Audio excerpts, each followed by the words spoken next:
2,000 years ago, in the final winter of his life, King Herod the Great lay dying in his palace at Jericho, the warm oasis city near the Dead Sea. This was the man who had reigned over Judea for more than 3 decades, who had built fortresses in the desert, raised palaces on mountaintops, and enlarged the very Temple of Jerusalem until it shone like gold in the sun. But for all his grandeur, Herod's name was stained with fear and blood. Herod's ambition had been boundless. He was a brilliant builder and a shrewd politician, keeping the favor of Rome while holding the loyalty of his Jewish subjects by force. Yet his paranoia grew with age.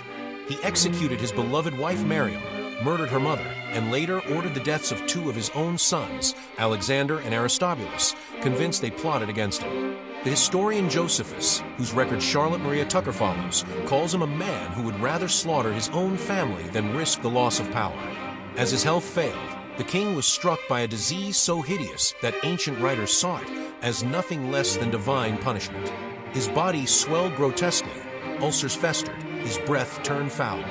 He tried every remedy, warm baths of oil, journeys to the mineral springs near Kuliroi, but nothing eased the agony. The once mighty ruler who had terrified a nation now lay helpless, in constant pain and rage. Even in his last days, Herod's mind turned to control. Fearing that no one would mourn his passing, he gave an unthinkable order.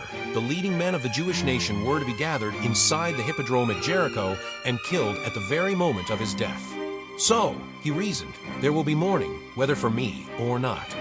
It was an act of calculated cruelty meant to force grief upon a people who despised him. But his sister Salome, horrified, swore she would never carry it out. Meanwhile, the struggle for succession raged. Herod's surviving sons, Archelaus, Antipas, and Philip, vied for the throne. Herod revised his will again and again. In his final testament, Archelaus was named ethnarch of Judea and Samaria. Antipas received Galilee and Perea, and Philip the northern territories. Rome would confirm or deny these arrangements after his death. At last, in the heat of Jericho, the life of Herod the Great came to an end. His body, wrapped in royal robes and laid upon a golden bier, was carried in a slow and splendid procession to Herodium, the fortress palace he himself had built. There, amid the desert hills, the king who once commanded nations was buried. But death brought no peace. The people of Judea, long oppressed, erupted in disorder. Rome tightened its grip, and Herod's heirs ruled only with Roman approval. The very empire Herod had courted would soon crush the Jewish revolt and destroy the temple he had glorified. Listen to the full audiobook at every audiobooks.